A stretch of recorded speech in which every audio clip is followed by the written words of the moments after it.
And a very good evening and welcome to this edition of Breeding to Win. We're here at the Atlantic Beach Golf Estate, and obviously we've got the big Claverflay Stud Golf Day coming up on Friday the 18th. We've also got the big sale, that's CTS's sale on the 23rd, and obviously the SNAITH coming up. But let's not forget the fantastic racing that we've had here in the Western Cape. It's been the Lormans Queen's Plate weekend. We saw the majestic horses, the Group 1s, Oh Susanna, and we also saw Do It Again come through and land the Queen's Plate in emphatic style as well. Fantastic racing, a fantastic time of the year here in the Western Cape, and let's take you through what's on the show tonight. We're going to start off with the road to the SNAITH. Andrew Bond has been catching up with some of the trainers and some of the big name horses as they prepare for the big race on the last Saturday in January. We also catch up with WEHANN Smith and the rest of the team out at CTS. Not long to go now. You need to get your tables booked, you need to get your buyer's cards, and WEHANN Smith will tell you more. We also catch up with trainer Justin SNAITH. What a weekend it was for him, landing both Group 1s on Lormans Queen's Plate Day. And then also we chat to John Freeman, because twice over, a stallion that he represents was in the highlights and the highlights package, certainly with winning both the Queen's Plate and also the Politician Stakes. And what a great race meeting it was indeed. Right, without further ado, let's go straight into our first insert, brought to you by Andrew Bond.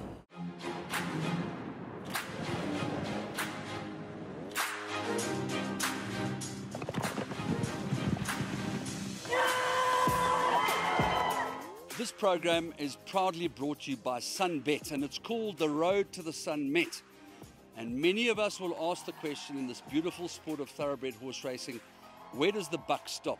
And it just so happens that about 250 metres down the road at the National Horse Racing Authority is where the buck stops. And we're going to take a walk down to the NHA to meet with Arnold Hyde, who's the Racing Control Executive, for his take on the running of the 2019 Lormans Queen's Plate. The merit ratings were astronomical. Do It Again given 125, and I'm not going to spoil the rest of the story. Let's go and find out what Arnold Hyde's take is on the running of the 29 Lormans Queen's Plate. Proudly brought to you by SunBet. Well, the race, I think, lived up to its billing. I mean, it was a fantastic race and a great advertisement for horse racing in this country. And I think it was such a great race. It's wonderful to note that Hong Kong are taking our SNAITH meeting, and that we can use this as an advertisement for the state of South African racing at present. I mean, we have some wonderful horses in our system at present. And I think the racing world, sit up and take notice of these performances and the ratings that have been allocated to these special horses from the Queen's Plate. In the heat of the moment, I said to Richard Fourie, this is a machine that's international class, I have to say. There's so much horse, so much potential. He's just going places, just getting stronger and better. It hails him as a horse that would definitely be effective on the strong international market. Absolutely right, Andrew, yes. I mean, you look at the Greenpoint performance after a rest, and, to come out on Queen's Plate Day and put in a performance like he did, I think he'd probably hold his own in any race around the world, such as is his ability. And I think there's more to come judging on that performance. There was obviously a stronger race in the Queen's Plate than the Greenpoint. And I think it changed the results a slight bit. But I think it was a race that was obviously run on its merits. And, that's why the ratings were allocated in accordance with that. It's interesting that you should say stronger race, because I think it's all about timing. The only horse that affected the outcome of the Lormans Queen's Plate that wasn't in the Greenpoint was, of course, the 3-year-old Socrat, who, speaking to your colleague V. Moodley, says ran out of his socks. So we all know he's a very good horse. The form was franked on the day by the top weight Twist of Fate winning it with emphatic style. So I think we've seen probably true greatness. Well, it's very exciting. I mean, Socrat was a winner, shortly before the finish line, and was just nabbed, just on the finish line. And it was great riding as well from the professional jockeys that were aboard these horses. So it was a wonderful advertisement for South African horse racing. And of course the race created so much excitement before, it lived up to expectations, and I think it's just added to the build-up to the SNAITH. We do know that the NHA put out a press release earlier on this week that informs us that Do It Again is a 125, Soccer is a 124. Let's take a look at Legal Eagle, Undercover Agent's performance, and indeed Rainbow Bridge, who finished some way ahead of them, which vindicates the fact that the slow run race in the Greenpoint didn't suit him, and that the addition of a pacemaker certainly helped his cause. Yes, absolutely. Obviously, there were stories for each and every race, and just reading the newspaper articles this morning, I read one about Legal Eagle and Sean Terry just was of the opinion it seemed a bit flat. So maybe it wasn't his day, and we must bear in mind that these are equine athletes. It happens. So I think it just adds to, to the excitement and what can actually happen on another day. But having said that, of course, there was a stronger pace in the Queen's Plate. Amazing Strike, took it on from pretty much after the start. And I think it was noteworthy that he was passed by undercover agent just going towards the 700 metre. Subsequently, Amazing Strike was found to be not starting out by our on-course veterinary surgeon, so maybe that explains why there was that run and he started to compound around the turn already. But he did set a faster pace. And I know there was some criticisms regarding the use of a pacemaker in inverted commas. And obviously the rules that the NHA subscribe to dictate that horses shall be run on their merits. And we do look at those performances from every horse in a race. When a veterinary report is furnished in the case of Amazing Strike, obviously there are reasons for that below par performance. So it's difficult to gauge what would have happened if he was sound during the race, and after the race, of course, the vet did note that he wasn't striding out. I must say that there was a report from the rider as well of an abnormal respiratory noise. In real terms, Amazing Strike did his job to a certain extent. The fact that he has a history of breathing problems and runs with a Cornell collar, and he's probably a better 7 furlong horse, ultimately, one has to say that Rainbow Bridge ran his best race. Yes, I think so. I think you're correct in assessing it like that, Andrew. I would agree with you. Yeah, I think he ran his best race under the circumstances, and the stronger pace I think would have suited. And can one possibly deduce that the fact that Rainbow Bridge started his preparation on the 10th of October and that he still has to get to the end of January, whereas Do It Again is now only having his 3rd run since the Vodacom Durban July, that there's a very good reason for this massive differential between the betting markets that prevailed before the Lormeron's Queen's Plate and the one that exists at the moment? I think you've got a good point there.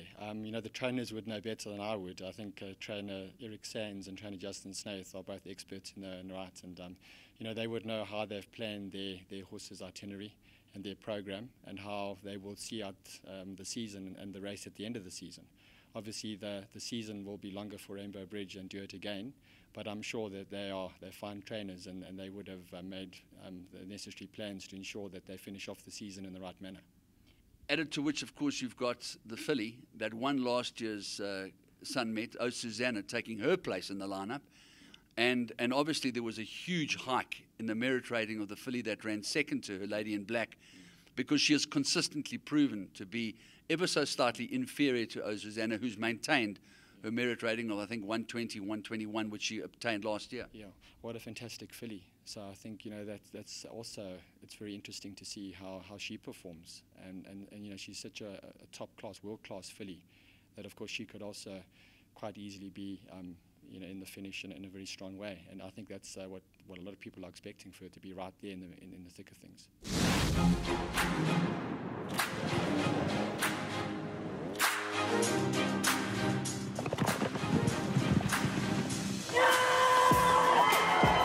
The SunMet has been our absolute highlight on our horse racing calendar. It's given SunBet the opportunity to add value to such a prestigious day. It's given SunBet the opportunity to engage with horse racing customers, to be able to acquire new customers, to be able to showcase our product. We're particularly excited about this year's event. We've launched a new product in June this year. We launched 2 weeks before the World Cup. And we've really put a lot of emphasis and focus on our horse racing product to deliver what I would believe to be an uncomparable user experience. At the click of a button, you can view form, colors, jockey, trainer. Even for customers that are on the go, don't have race cards handy, you still have access to basic racing information to be able to make informed opinions and selections on horses for the day. Yeah. You've had an abundance of experience of dealing with high-profile events, not least of all the Nedbank Challenge, which comes early in November this year. Now, you're going to the home of the Table Bay, and you're setting up in one of the most idyllic situations. That must give you great pleasure to interface with the racing public at large? Absolute highlights of our calendar. You've spoken about the NGC, and similarly the SNAITH gives us that opportunity to interact, to get face-to-face with customers. We do generally have a retail experience. We do have stores in Gauteng and both Western Cape, but you cannot take away from interacting with customers on such a prestigious day to be able to offer cash betting face-to-face. Traditionally, I mean, most of our revenue and most of our trading is online. So to have that face-to-face interaction is phenomenal, yeah.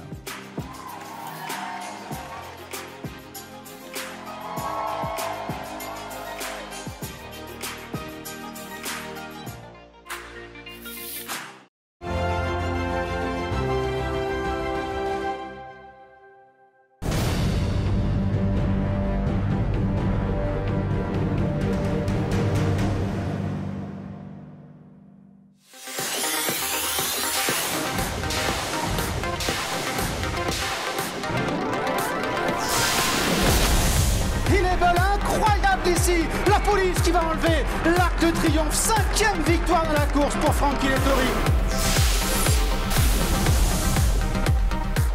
Is storming home, one of the last possible gasps for the Challenger thriller. What a finish to the Melbourne Cup. Brave is under pressure when they turn in. It's been a relentless run cup. Who's going to be the last man standing? Battling on through, then Wings of Eagles, Clifford Moore, Wings of Eagles swooping though, and Wings of Eagles gets up to win. His 3,000th winner. Vodacom Durban July. Gauteng Sansui Summer Cup.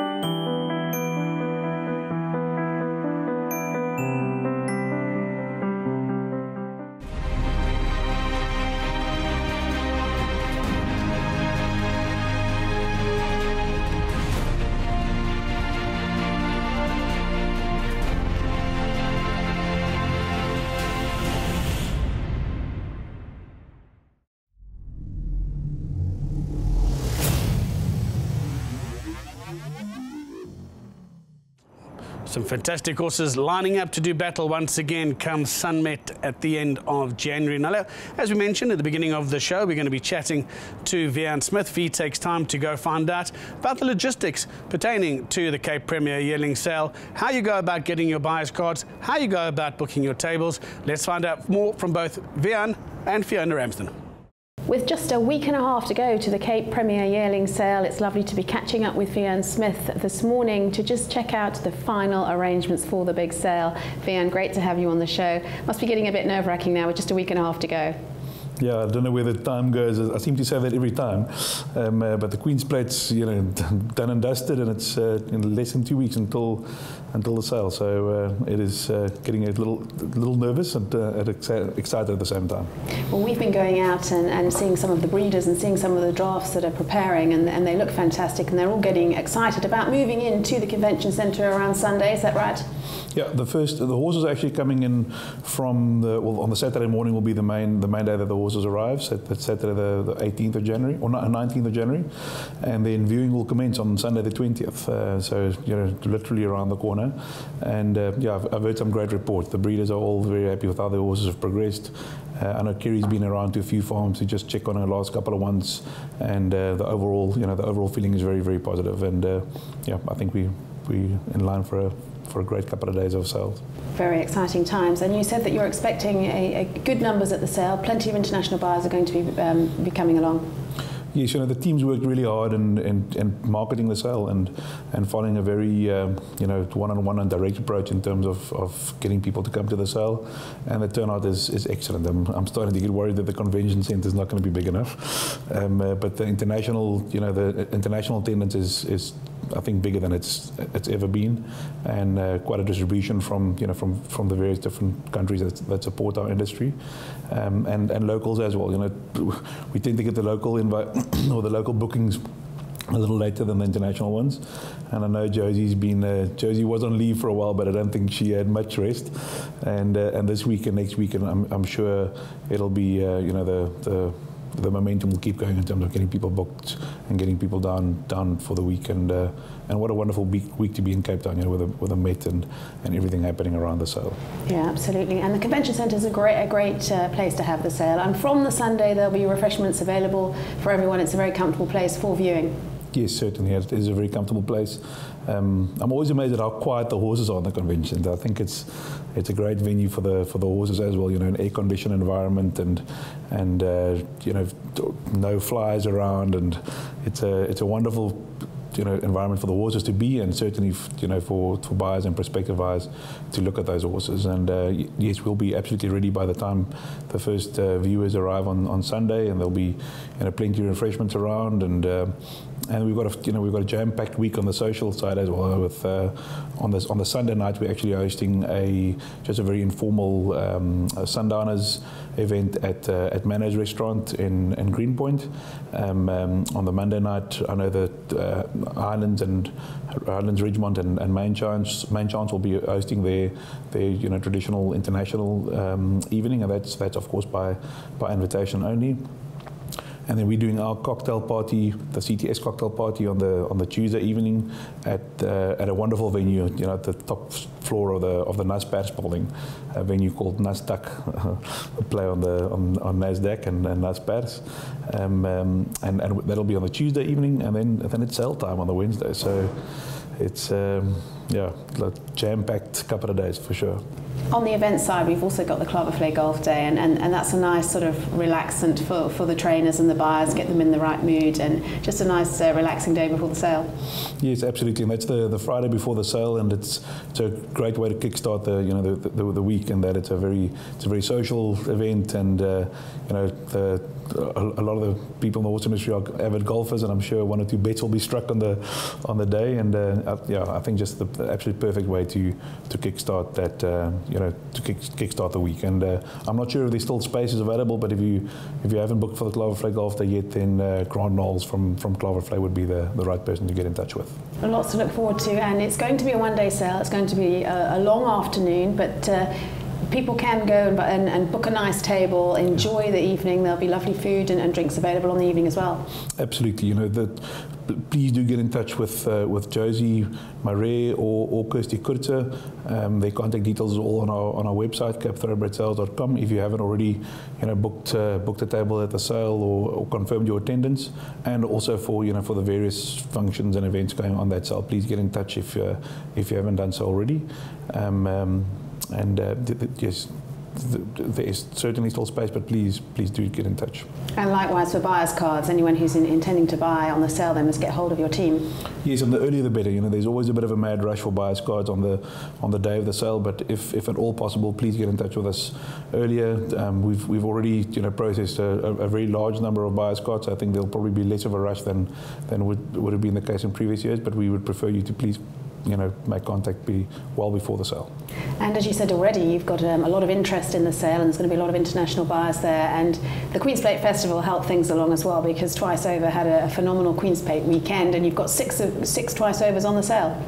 Yeah, 6 Twice Overs on sale. I was actually just paging through the catalogue on Sunday morning, and I think we've got an amazing spread of stallions this year. You know, from the top end stallions. So this will be the last year of Captain Al yearlings, and we've got a good number of Captain Al yearlings, and then all the top stallions are represented. You know, with Silvano, Dynasty, Trippy, you know, the up and coming stallions, well, VAR of course as well, in that first group of stallions, and then the up and coming stallions like Give Me the Green Light, Ferrari, now Twice Over, you know, who's got Do It Again, that seems to be you know, turning into a real superstar, and then, you know, a bunch of first and second season size as well. So there's a real good spread, and it's obviously great to have a six Twice Overs on the sale, which there will be even more interest now with you know, Do It Again's exploits.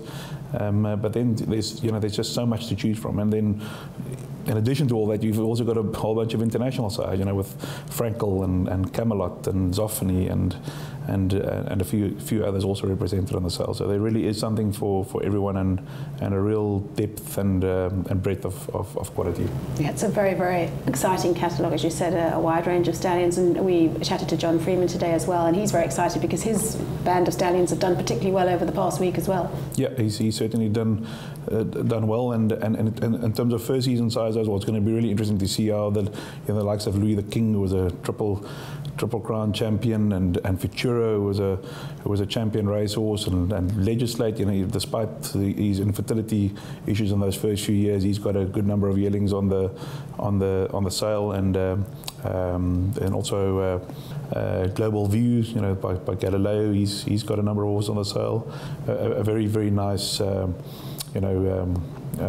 breadth of quality in terms of sire power, and not only do you have to tick the boxes from a pedigree perspective to get onto the sale, but our confirmation team is very strict on what they do allow onto the sale. So as a buyer or as a prospective buyer, you really do have the assurance of a minimum level of quality when you come to a sale like this. Coup de Grace got 19 going. That's quite amazing for the first season. Absolutely, and I think it's a testament to the kind of mares that he got in his first year, and well done to John and his team. Well, it's a really, really exciting time ahead, a very busy time, but what is quite nice actually is that your sale is now a one-day sale, and it gives everyone a couple of days to recover before we've got Met Day. Yeah, absolutely, and I think having it closer to the Met is great in terms of giving people the opportunity to come down for the sale and for the Met. But it's also nice to have a couple of days off between the sale finishing and the massive race day at Kenilworth, just to I think just to recover from the sale and shift the focus to the racing for the weekend. And you and your team will see all your friendly faces at the sale from Sunday, both CUDA and CTS. Yes, absolutely. So we'll be there. Well, the CTS team's moving in on Friday already before the horses arrive, and we'll of course be there for the full week, and absolutely CUDA will be there for sure. Well, best of luck, Vian. Can't wait to see you there. I think it's going to be a really, really good sale. I think we're going to get some good prices with some big buyers and a fantastic week of events, and of course building up to the Met. Thanks, Vian. We're looking forward to it. Always lovely to have Vian on the show. It's a very, very busy time, as I said, and an exciting time. We are really, really looking forward to the CTS Cape Premier Yearling Sale on Wednesday, the 23rd of January. And then, of course, we've got the Met following on the Saturday, the 26th. So a really, really exciting month ahead.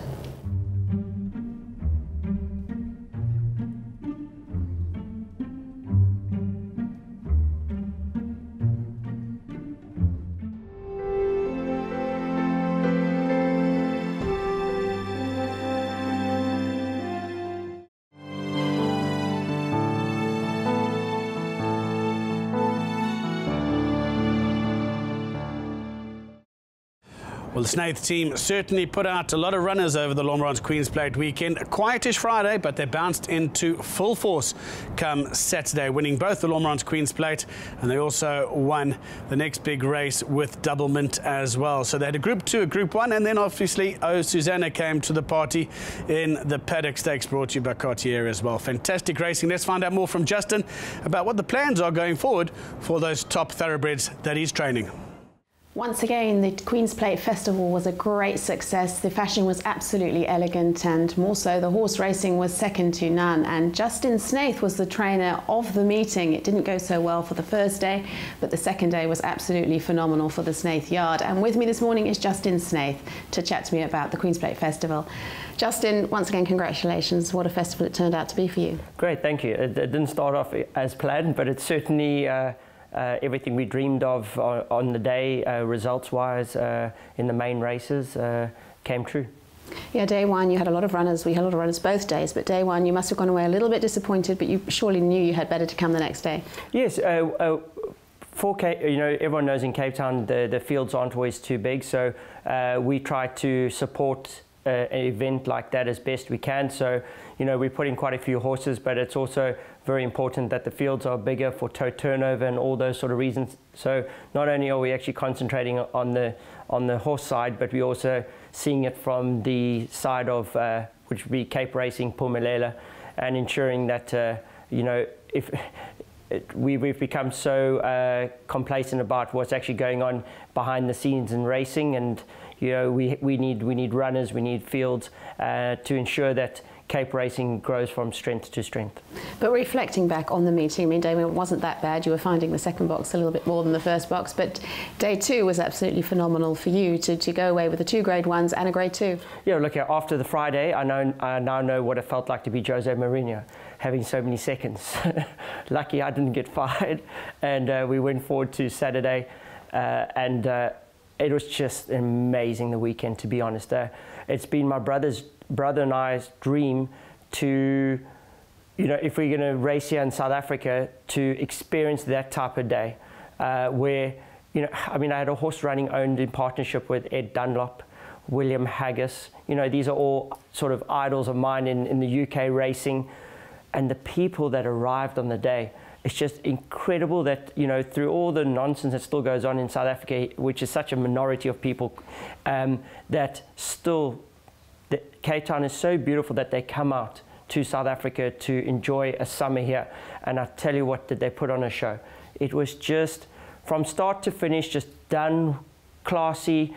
And as I said, it's just what my brother and I were always hoping. We've gone to meetings all around the country, and I normally phone my brother and I say, listen, I'm not coming back. It's just not what we hoped for when we were in our 40s. And this is just, I just hope that we just go from strength to strength. I think that the weekend will, and it is. I mean, the attendance, everything like that was just how you want it. It wasn't 20,000 drunk people going crazy. It was just elegant. And I think the important thing is that at the end of the day, when you left the party, was to say, I've had the most awesome day, and I'm so happy to be in South Africa. I'm so happy to be in Cape Town, and so happy to have gone to a race meeting, seen beautiful horses, and you just feel better about yourself. And I think that is what the sponsors were always hoping for, and I think that they have achieved it. Absolutely, I couldn't agree more. It was a really classy affair. And of course, Bernard Cantor, in his interview after Do It Again one, he said Epsom have got something to do to look at the Lombards Queen's Plate because it's so special. Well, look, there's a lot of pressure. I mean, Catherine's put a lot of work, and she carries also a lot of pressure into these days where it's been voted one of the top 5 race meetings in the world, which is great, but you've got to sustain it. And I think they did. It was just the layout and everything, and some of the dresses and the fashion was just out of this world. And you know, the winners now, you know, these are all the little things that are happening. There's so many different things planned along with the day and the fashion. The winners get to go now to glorious Goodwood and spend over a week there. And I was fortunate to go last year, and I saw the winners enjoying their week there. You know, you're talking business class tickets to the event. And you're just so well looked after. Yeah, I couldn't agree more with that too. I mean, the Cartier, they really support the meeting. There's Cartier prizes going always, and a really wonderful day. It was absolutely fantastic. And I think the Friday's taken off as well because the numbers seem to be up on the Friday as well. Definitely. It's, I think what is very important is that the idea is, but you know, the only other problem is Cape Town's so full. So to come to Cape Town for the weekend, you've got to book early. A lot of people would like to do the weekend in Cape Town, but it's finding accommodation over that time of the year. So to anybody next year, you've got to do it. If you haven't come to the Lombards Queen's Plate over the weekend, you know, you can come to Cape Town, you can go to the racing on Friday, so fly in the morning, go to racing, Saturday racing again, and then Sunday go play golf and fly back to Joburg or Natal, wherever you've come from. That, I think, is the long-term plan. They're slowly getting there, but for the first time, the Friday was certainly a hit. Yeah, it's a really wonderful event, and as you said, it was lovely to see the people on course, the English people. I saw them arriving, and William was there, Ed was there, absolutely fantastic. But back to the horses, a great day for you with those 2 Grade 1 winners, Oh Suzanne and Do It Again, absolutely phenomenal. They both won so well. I mean, it's going to be very difficult. I mean, Richard's made his decision for the Met, but how difficult must that decision be, because they won really well? No, it was. So what unfortunately happens, so we try to keep it all, so we said to Richard, look, you've got to choose, but you pretty much have to choose in the beginning of the season. So after Oh Susanna had her little niggles, I could see Richard was a little bit concerned. So that's the only reason why. Just after that last run, she didn't pull up as well as we hoped. She had a foot abscess, and so Richard had to commit. So he committed at the time, and he has to then follow through with it. So there was no choice. We're very fortunate that Bernard became available, and he'll suit O Susanna. She's a bit fiery, and judging by Bernard, he likes fiery fillies, so he'll be well suited to her. And you know, the most important thing also, Gaynor was very happy with that. We gave her a lot of options, and Gaynor chose and thought he'd be the right person. So very fortunate for her, and she'll give a good account of herself on the day. But how exciting to go into the Met with these top runners. I mean, O Susanna, she won with a lot in hand, and the way Richard rode her was absolutely fantastic. I mean, she was dictating, she got the best ground, everything. And as I said, we had hiccups, so she can only come on from the run. The most important thing which we did, which has worked for us, it's not easy to do, as we said from the beginning, is we went in very quiet. You never saw any of these horses at Durbanville Racecourse. You never saw them in any of the prep races into these. The only races they contested were the Green Point Stakes at Pinnacle into this race. So those second runs after rest, and you just get a third run after rest, surely they'll be at their prime. So not easy to do, but it's something we've done over the years. We tend to stay out of the smaller races and just hit the big ones. And this year, so far, it's worked for us. So one more meeting to go, one more.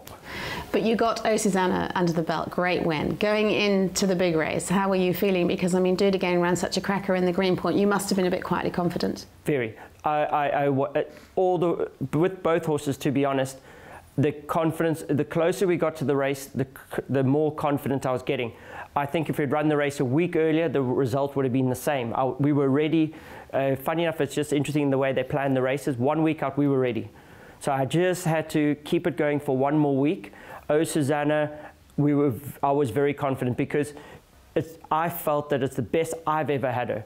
For the first time in a long time, I've done enough work to then ease up on her, get her feeling good, and it worked out perfectly. There's a lot of pressure around her. She's one of Gaynor's absolute favourite horses. So, you know, I really wanted to showcase what she's about. And as I said, she's just a very, very special, important horse to all of us. And Do It Again, same thing. You know, in a slow run race, he almost won the Green Point Stakes. Surely with the pace, the advantage of a run, he has to then be, he was always going to be a very hard horse to beat or you know, be in the firing line. Everyone was worried about the mile. I wasn't. He'd won the Natal Guineas against top horses easily. And the Green Point also showed that he's got no problem with the mile. So now it's just to ensure that, you know, we don't get too relaxed and make sure come Met Day they are both spot on. I think that's the most important thing, not to just rest on our laurels, to ensure that come Met Day they're spot on.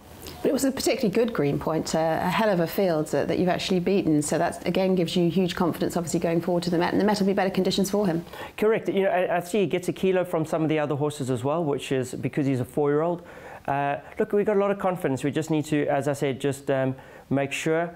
Obviously, a pace is something we've got to look at carefully because he loves a pace. But I think that we may have a little bit in hand where, you know, as long as it's a well-run race, not slow, we should be okay. It doesn't have to be flat out, but as long as it's just a normal run race, we should be fine. But when you put such quality horses together and fire them up, the pace straight away hottens up. So that's what happens. I mean, when you took all those top horses and put them in the Lamont Queen's Plate, they just naturally, even the pacemaker will battle to keep up with these top horses. And that's what we were looking for in this race, is that we wanted a true run race that you would see anywhere in Joburg, Durban, UK, just a tough run mile. And then you see where the class horses are. And I think they all stood out, including Mike de Kock's 3-year-old. Yeah, and for twice over, what a day Saturday was as well, with Double Mint winning the Grade 2 Peninsula for you as well.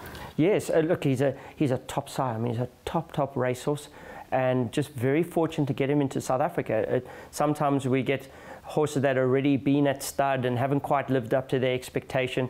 He's never had that opportunity, and he's doing it here in South Africa. So just look at the individuals. They are stunning looking horses, and they can run.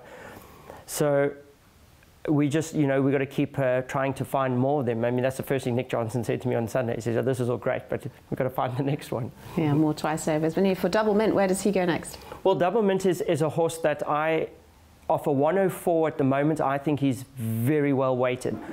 There's a good chance we're chatting to the owners, Alec and Julian Foster. Do they want to have a dip at the Met? If he were in any other yard in Cape Town, he'd be running in the Met. But obviously we're very strong in the race, so you almost want to say, well, save him for the Natal season. Off a 104, it worries me that if he wins, great. But if he runs third, fourth, around there, the handicappers will really have a go at him. So let's say the winners are 120 and he gets he'll go from a 104 to a 112. That's pretty much that horse's career for the Durban season gone. So it's a very tough call. And as I said, it's just, I'm not worried about him winning. That's fantastic. If he wins, he wins. He would take the Met, Sun Met for double Met any day of the week.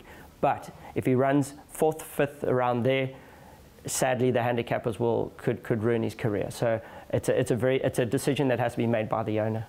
But an absolutely phenomenal Queen's Plate meeting for you in the end. And what's also nice is talking to you in our previous interview, you're pretty much sitting as a champion trainer in a good position again early in the year. Yeah, I was in trouble. Sean Terry had a fantastic, I think it was the Summer Cup weekend, and he shot clear.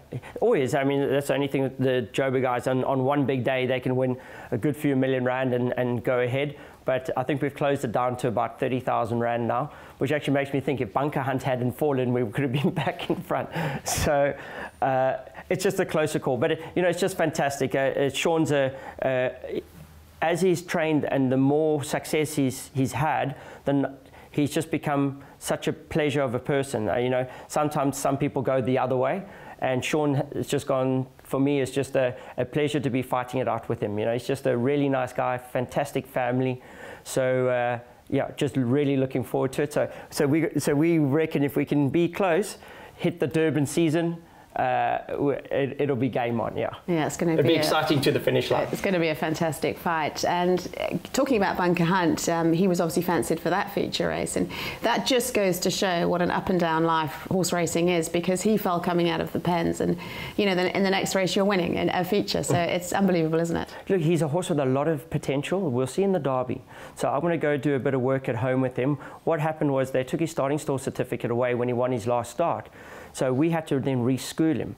So the schooling process is obviously taking a horse into the starting stalls, taking him out, putting him in the starting stalls, taking him out. So it's a good thing and it needs to be done, but you can also confuse the horse. So a horse that he hadn't really jumped in and run out the pens. So when it all happened, I think he was confused. So he's just standing there waiting like he's been doing in all the schooling. So when the pens open, he just lost it. He was almost expecting to go around and go in again. Exactly. Yeah. So you've got to be careful. It can come back and bite you, and unfortunately it did with him. But he got a good lesson of running around the turn. I think he went the outside fence the whole way, and he still won by 5. So, exactly, caused a bit of trouble on the way, but correct. Yeah, no, he decided to use me as the brake to stop, and he's certainly a horse to be earmarked for the Derby. Anyway, fantastic Queen's Plate Festival for you. Looking forward to watching you closely the rest of the season, of course, in the Met, which is just around the corner. Thanks, Justin. Great, thank you very much. Always lovely to chat to Justin Snaith. We're here in his yard this morning. Really, really looking forward to seeing these champions run in the Met at the end of January.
Well, the stallion twice over. What a day he had. Do it again. He came through. He won the Vodacom Durban July. He was slightly under the radar after a very good run in the Greenpoint Stakes, and he came through and he won the Queen's Plate. And John Freeman tells us more about just how well that stallion twice over is currently doing. Everyone's still talking about the Lomeron's Queen's Plate Festival, and what an amazing 2 days racing it was. And no man had a better day than John Freeman with his fantastic band of stallions, and it's lovely to have John on the show this afternoon. John, lovely to have you on the show once again. What a phenomenal Queen's Plate Festival you had. Yeah, it was. Fee, thanks. Always good to see you. Congratulations, first of all, I think are due to again Rupert and their team, Lomeron's, Drakenstein and their related companies, and especially for bringing on such a quality band of sponsors. You know, Cartier, Heineken, BMW. Gosh, off the top of my head, I can't think of them all to do it justice, but they're a really serious bunch of sponsors, and we've never seen that in a race festival before in South Africa. In fact, this is the first 2 day festival, second year running, I think it's the second or third year running of it. So it's an amazing thing. Yes, well, on the Friday, the stallions we manage won 5 of the 8 races carded, and that was at Kenilworth. And then on Greyville, 4 of the 8 races carded, and then on Saturday, 9 of the 10 races carded, including 4 of the group races and second in the other. So, of course, with Do It Again winning the Queen's Plate and Lady in Black running second to the horse of the year, Susanna, in the Paddock Stakes for Dynasty. We had What a Winter's highly talented daughter, Clouds Unfold, win the Group 2 Cartier Scepter Stakes on Friday, which pushed him into the leader of the 3-year-old size log. Captain Al's daughter, Juniper Spring, an Ancestor to Snow Dance, ran second. And Gimme the Green Light's daughter, Rose in Bloom, was fourth. So that was a nice day. Then Twice Over had 3 winners on the 2 days. Do It Again won the Queen's Plate. Doubleman won the Group 2 Glorious Goodwood Peninsula Handicap. Karari's son, Kampala Karari, was second in that race, and Dynasty's son, American Landing, in fourth. So this is going to make this year's Sun Met very exciting. Give Me the Green Lights, Give Me One Night won the Group 3 Heineken Chairman's Cup. Master My Fate's got an exciting horse in Twist of Fate, who won the Group 3 BMW Politician Stake, with Dynasty's promising son Bulgarian in third. It's also an important indicator to the Investec Derby at the end of January and Queen's Plate on Met Day. So we can't complain. And of course, the star of the weekend, of course, was Twice Over, who's had 4 winners in the last 5 days. Ignore the stallion at your peril. You know, European champion racehorse. He trained on. By the way, I saw that there's debate on social media. One of the pundits got his head chomped off by saying that he's the best horse in South Africa. And then on Monday, I read an email. Look, the NHRA put out an email to say that their panel had raised his merit rating to 125, but Mr. Fall believes that it should be 132 or 131, I'm not sure. They are really taking this horse seriously. And if he's anything like his father and improves right up until as a 7-year-old, Jack and Bernard and Nick will be in for some very good fun times. Yeah, absolutely. He won so well on Saturday, and wasn't it lovely to have Nick Johnson on course? Unfortunately, Jack Mitchell wasn't there, but Nancy was there, and Bernard Cantor, who won his first Queen's Plate. Yes, Bernard gave me far too much praise. So, of course, you know, those sort of things are a team effort. No individual ever contributes towards making up any of those sort of things. And my very small role, albeit as a stallion manager or even just sort of looking over the shoulder of the people that I walk around with, and giving a thumbs up, or I always chirp too much anyway. It's just a privilege to be able to be associated with them. Nice people, very serious racing people. But it was a very special race in many ways. Richard Faree rode his first Queen's Plate winner as well. And of course, Gaynor was involved with the breeding. Yeah, how about that? And how about Richard falling off in the race before the Queen's Plate? And then, it was before? Anyway, he won 3 features after he fell off Bunker Hunt. And when he walked into the parade ring, I knocked him on the helmet and I said to him, is there anybody left inside there? And he said, I think it gave me a good wake-up call. And then he promptly won the next 3. So it was quite fun. He's a very serious rider, and what a top man, you know. You come off with that sort of a big horse like Bunker Hunt and then bounce right back into the saddle and win 3 big races. That shows class. Yeah, I couldn't agree more. Big match temperament, isn't it? Yes, absolutely. Couldn't agree more. But what a wonderful festival it was. And going back to your stallions, an absolutely amazing 5 days you've had, and you must be very proud. I am indeed, thank you. It's a privilege and an honour to work. Look, all of these stallions are syndicated, so I'm not claiming this is my doing. The wonderful breeders that breed them, and the buyers that buy them, and the trainers that train them, and the jockeys that ride them, they deserve all the accolades. I'm just really lucky to have had such a wonderful time. I mean, I mentioned that What a Winter took the lead of the 3-year-old sire log on the Friday when Clouds on Foal won. Well, that was quite short-lived because on a Saturday in Johannesburg, that filly, the Dynasty filly, won the 3 Troikas. Is it called the 3 Troikas? 3 Troikas and Mark, pushed yeah. Dynasty in the lead. So it's quite fluid at the moment. It's quite fun because Dynasty is now leading the 3-year-old log from What a Winter, VAR, Give Me the Green Light, and Master of My Fate. And Twice Over has taken a quantum leap up the all-age sire log, and on Met Day things are going to change even further. So it's a very exciting time of the year for us. And going back to Twice Over, he had a fantastic Queen's Plate Festival. The 2 winners with Double Mint Do It Again on Saturday. Had Steffi's Graph winning on the Friday, and he's got 6 going to the Cape Premier Yearling Sale. They're going to go for big money. Well, I hope so. Well, they deserve to go for big money. Let's face it, he deserves recognition. But there was another Twice Over winner yesterday, so it's 4 winners in 5 days. He knows how to get a good horse. He himself was an exceptionally good horse.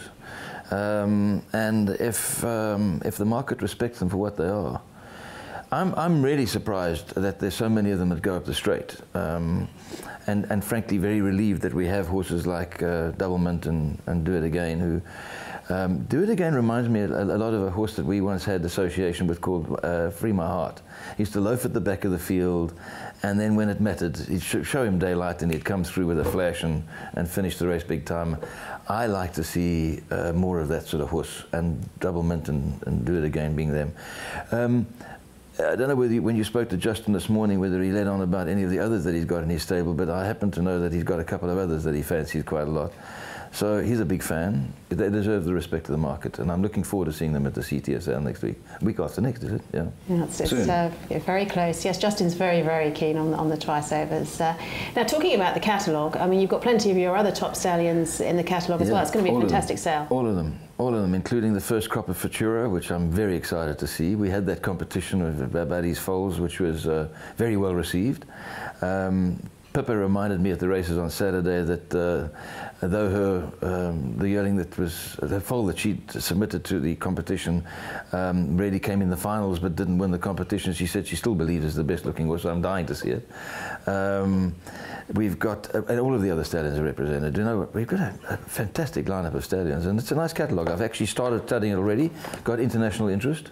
I'm quite sure that the people that have been winning all these big races will be there, and I hope they are, in the hunt again. And I think it'll be a very fair market, so looking forward to that. Always good to have John Freeman on the show. We're really looking forward to following his stallions for the rest of the season because they've been doing phenomenally well. We've got a wonderful time ahead of us. We've got the CTS Cape Premier Yearling Sale to look forward to, and of course the Met at the end of the month. So lots to look forward to, and we'll be all eyes on these top stallions.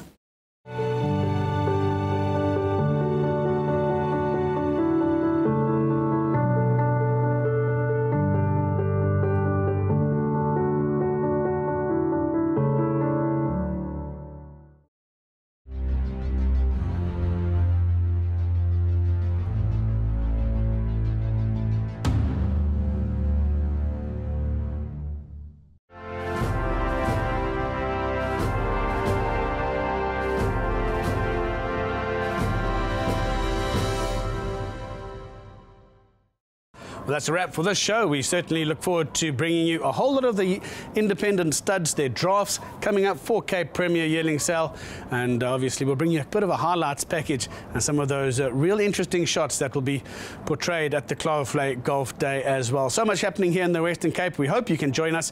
We certainly hope you join us next week, same time on Channel 239. From me and the rest of the Breeding to Win team, good night.